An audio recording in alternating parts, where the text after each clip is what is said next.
Hi guys, this is CEO speaking. Today we do the most technical part of our auto trainer because we're going to deal with the control of the motor. Couple of things before we start. Because we want to see the motor shaft turning, we're going to put a knob over it. Actually, any potentiometer knob is going to be good for that. Okay. So you don't need to put a big wheel. Okay. Just to make sure, I'm going to even place a label right here in the top to be better seen when turning. Okay. Another thing I want to talk about is this kind of connector, because it doesn't matter how long it is, all of them are built same way. So just to mention how are they made, if I remove that screw here and the one on the other side, because you see that plastic separation between the two sides, but I don't want you to believe that the two sides are separated. You take a look, between the two sides is just a piece of metal, okay? So when I move one, when I move, everything moves, okay? So this is just a jumper between the two sides, okay? If I want to check this thing, because we have the wiring here already done, we have here a red wire, a jumper between these two pins, and we have another one here, and another one here going actually later on to the positive of our supply. Be careful, I repeat that all the connections have to be done with the power supply off. But if we just check it, we put it on ohms, our multimeter. Okay.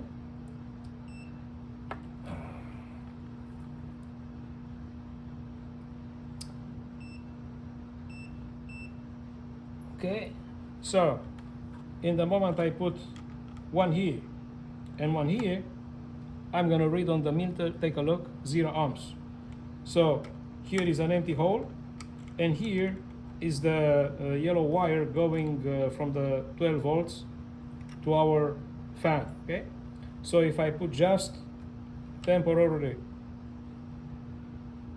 my connection over the positive of the supply, I'm gonna find the link. So the positive of the supply comes here on the yellow, and it also comes here on this one, okay? So just to make sure that we understand how the connector is made. And now we're going to start making the links. The links are going to be made to connect relays. Here, for that industrial relay, all the components of the relay are here inside, the coil and the contacts inside the body, okay? But here for this one, the one we ordered, the relay is actually here in the top, and what's inside the blue body, the color won't matter. You may have a gray one, it won't matter. But what you have inside the body, you just have the protection and the indication circuit. What does it mean, indication circuit? Is the little circuit controlling the LED here in the top. As you can see, the LED can work between 6 to 24 volt, okay? So in other words, I can either remove my relay, and I can put another one if I want to, working at another voltage, because this kind of relay is just fitting here, is the same size, okay? I don't want to do this, so I replace my old relay, but I just want you to see that these flat relays, this is the actual electromechanical relay. You can even see here through the semi-transparent body the coil, the copper wiring, okay? So I replace my relay in the socket, I push it, so the relay stays here. Now any such relay, so I can take both because they're organized absolutely similarly. The two notations A1, A2, they signal the two legs of the coil of the relay, A1, A2, A1, A2 here. So they are even in the same position. So for our relay, we're going to relay the A2s according to our wiring, A2 to the A2 of the second relay and so on, because A2 is going to go to the positive of the supply, and we only have to control A1. A1 is going to be the command, the zero logic coming from our PLC, okay? So now you know about it. And by the way, talking about all these relay connections, here is the description of the connections inside the body of this relay. So the 8-pin relay. This is the big socket, exactly this one. It's a magnified picture because I want you to be able to watch the terminal numbers. And here is our blue flat relay, very well described. So the one we use is 12 volt, A1 and A2, the two legs of the coil, and we're going to need the common pin 11 and the 14 normally open. We don't need to use the 12 normally closed, only common and normally open.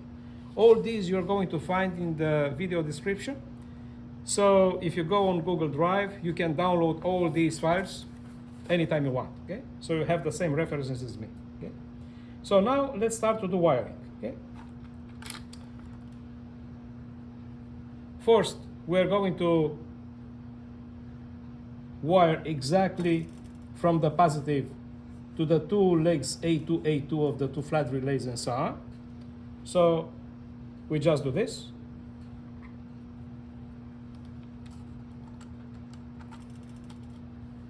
We take our time to do it. Now we go A2 from here.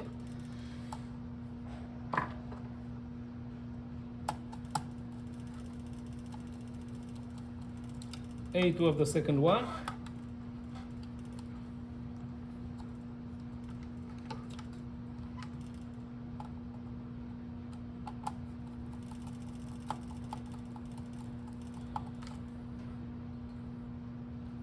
Sometimes it's not very easy to manipulate all these wires because we don't want to leave them too long. Now we go on the other side of relay. So where I hold my screwdriver, where exactly here, the red wire, okay? So one more we have to plug right here on the pin 11, okay? Remember the pin 11 being the common. So we rated all these red ones. We have one more red to link between the bottom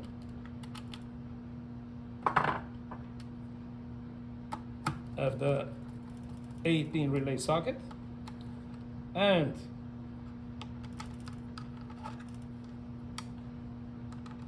the big terminal block, like that. So the positives are all related together. Now we're going to focus on the negative, okay? So on the negative, we're going to have a short jumper right here.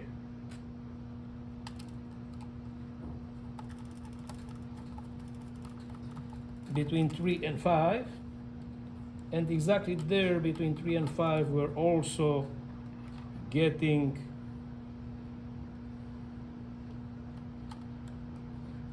another wire, because this one, it's actually going to collect the negative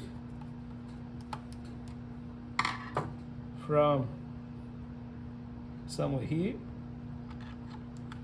Just plug it underneath like that, okay?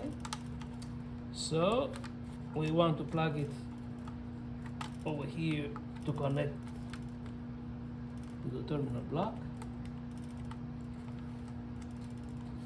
So it goes to the terminal block. This way we're going to have the negative connected. And from the jumper, one more, from the jumper right here,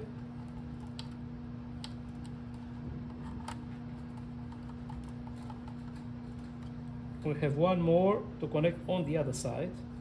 It's exactly this blue wire going here. We go on the other side to connect this blue wire, like that.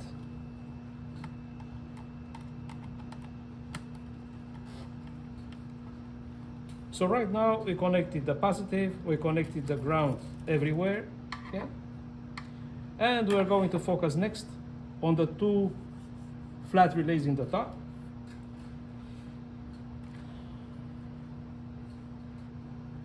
Between the pin 7 of the big socket, we have a link right here on the pin 14. So here is the pin 7. And here is the pin 14 in the top. And to keep exactly the same color, we're going to pick up this one from the A1. Remember, A1 is the leg of the coil, which is going to be controlled from the PLC. So for the same relay, we have the same color. Whatever the color is, I chose a gray, but you can choose any color you want, okay? And I chose for the other one, the green. The green comes from the pin 4 of the big socket. So pin 4 of the big socket, right here.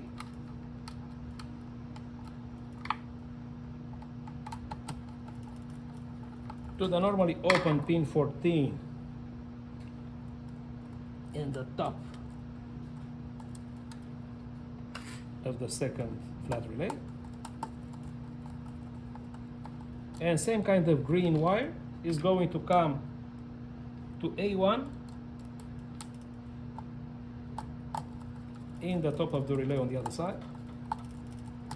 So now you see the second relay has the same wire, same color, okay? Now we try to bring these ones underneath to keep everything relatively clean, okay? So we catch them somewhere here.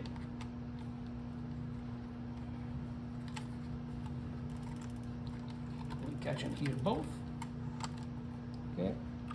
We just want to check the length because we want to plug them somewhere here, so the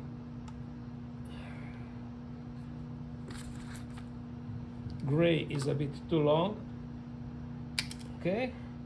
So now we are going to prepare both. We put here two ferrules. One is going to be here. You remember, I hope, from a previous video how to plug the ferrules over cables. So the ferrules are right there. Now the only thing we have to do is to crimp them both, one and second. Done. We cut the excess. That's it. So now, as you can see, the one here, the gray, comes on the pin 15. Oh, pin 15. So take a look. This is the interface. So remember about the interface, the old pins 1, 3, 5, 7, 9, 11, 13, 15 are all in the bottom. This is why, by the way, the pin 16, which is going to be the ground, I left it free, floating into the air, because we need first to plug the ones in the bottom and then the one in the top. So pin 15.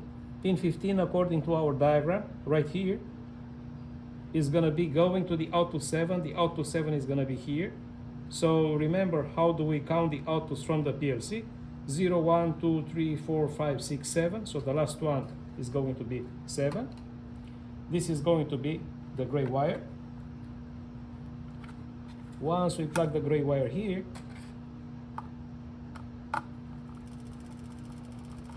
the green is going to go next to it.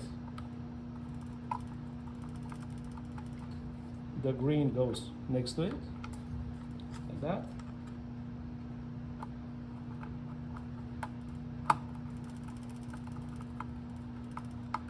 Very good.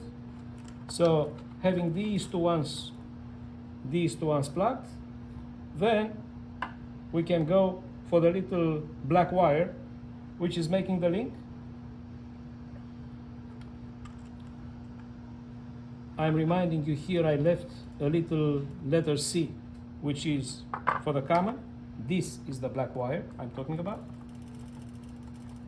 One end comes here, and the other end comes right here in the top on the pin 15. We cut the excess, it's a bit too long. That's it. Okay, so I'm gonna show you right away the pin 16. So on the interface, the pin 16 is right here, the last one. On the top row, where are the even numbers, okay? So now, we have them all connected for the motor, okay? And also, there was the one we wired last time for the fan. So right now, we have the connections almost done. What's missing, by the way? The motor itself, okay? The motor itself, if you take a look, remember what we discussed last time, we have to respect a certain polarity. So the positive is going to come on the pin 8 and the negative of the motor on the pin 1, okay? So the positive comes on the pin 8, which is right here.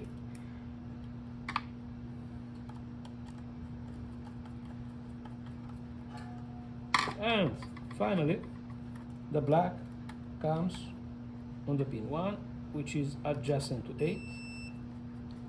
Yeah, the multimeter is on saving the energy. Very good. So now the links are done. We only have to consider the notch of our relay. It has to come on the socket, so in the appropriate position, and the notch is going like that. So we have the motor connected, we have the relays connected. What's next? Let's check it out. So in order to check it, we do what? We are going to connect our control board, the PLC itself, for a limited time, temporarily, on our auto trainer. And this way, we're going to check again both the fan we wired last time and the motor we just wired today, if they are working. So remember, all connections were made with power off. Now, we connect our power and we move our control board closer to our eyes to see, okay? But something you try to do, if you move the switch 5, you expect the fan turning. It's not turning. But something you should notice somewhere here, now you see it better, is a red LED over the sensor. Remember, in the little checking program we placed into the control board, the sensor is used for the stop. So the sensor has to put in some position when the light goes off. Remember, the sensor range is about 30 centimeters. And because it's used for stop, we're going to put it somewhere going up, so the light won't interfere. Take a look. If you count the switches, there are 8 switches here. This is the last one, 7, 6, 5. This is going to be the switch 5 controlling the output 5. Take a look. Can you see the fan turning? So not only the fan is turning, but you take a look, it's not pushing air here, it's pushing according to the arrow on the other side. You see? It's pushing here. So very good. We have the fan turning. Let's check the motor now. We placed a little sticker on the top of it. And guess what?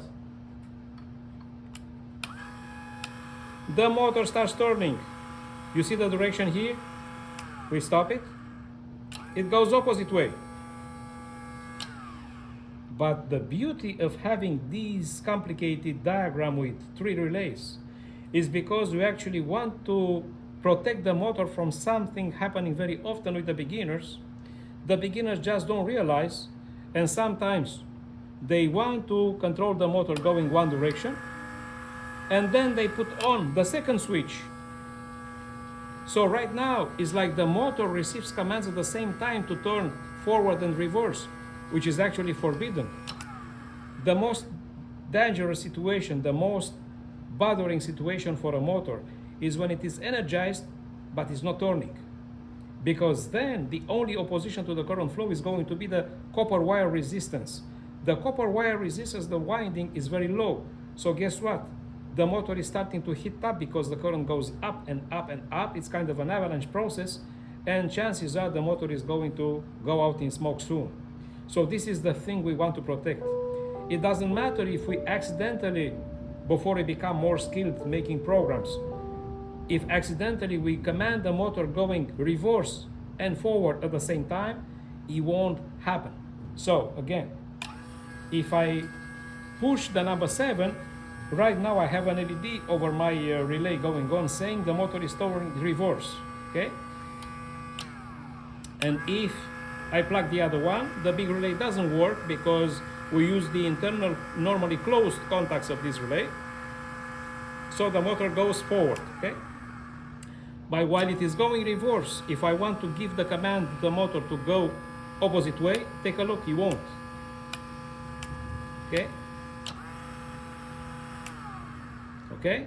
So, the motor is actually protected. What does do the protection is this big relay here. The relay is actually too big for the motor in place, but I just wanted to make sure if you ever want to use a stronger motor than this, you won't be any problem, it's gonna work just fine, okay? So here is the fan control, and remember, anytime you control it, if you put the hand in front of the sensor right here, everything is gonna stop.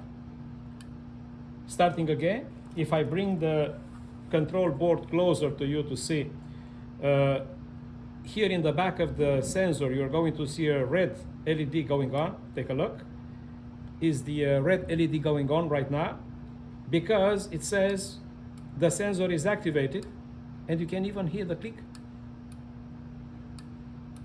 This is the click of the little relay inside the control board, inside the PLC. So we can then control the motor again, going one direction, switching the direction,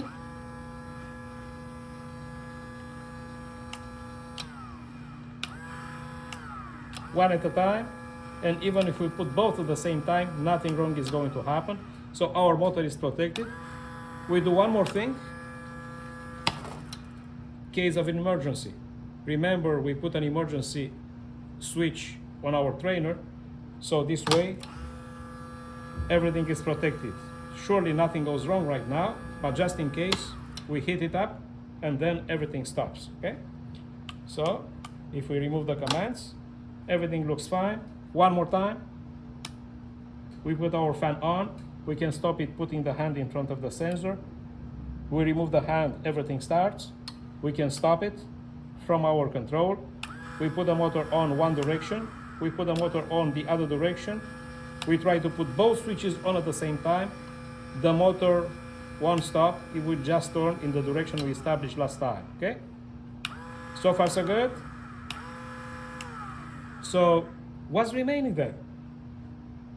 The last practical wiring video from that series is next time when we are going to connect the lights, okay?